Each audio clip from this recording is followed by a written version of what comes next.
Rashi ba da bawa ne wani kowa. Lokacin da na fara soyayya ina dan karamin yaro, shekara 12 na gare ni, kurciya na yawo a jikina, amma hakan na san so din yi tasiri a jikina ko. Zuciyata kullum sai nuni da muwa da wanda nake kauna ko. Tare da ni da ita muka tashi makaranta tare kai mu, kowa ya san ma tare san ma samin ma an ba mu guri na take so ta zamana ta ce yaya na zo ga aiki. Kai na yi zafi yaya na rasa ina zan fara domin a samin yi tauri ko.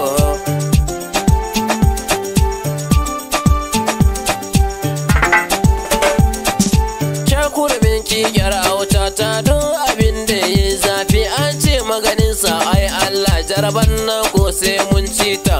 Samin mu rike mun kame a kai namu kuma mun sanya.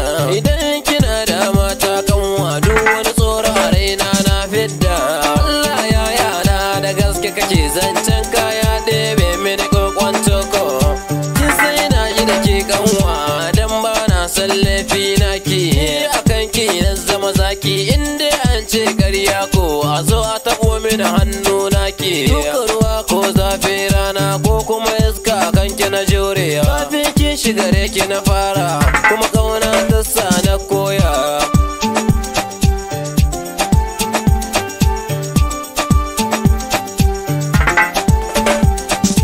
Yaya idan na gano zancen ka kauna ta kake saka ce kana yi ko. Mana kanwata wasan ke nake waye bai son waye mata shiya. Yaya na gode kauna ka nuna mini wallahi auri na baka da tamka kai dai ko. Lokacin da na fara soyayya ina dan karamin yaro, shekara 12 na gare ni, kurciya na yawo a jikina. Wata ban son mu ban kwana makaranta ma yin mu da fata na mu yau auren sunna.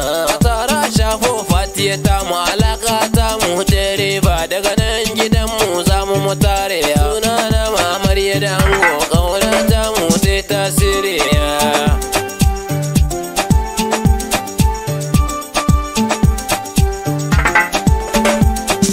Duk wani mai yi sosai ya daure domin wahalar sosai ya jure. Zafin kauna da yuka da bambanci dan ya san na ji shi. Magani suna ne ma ban samu, likitan so ma ban samu. Ni na san kauna in za ta shige ka shawara ma ba za ta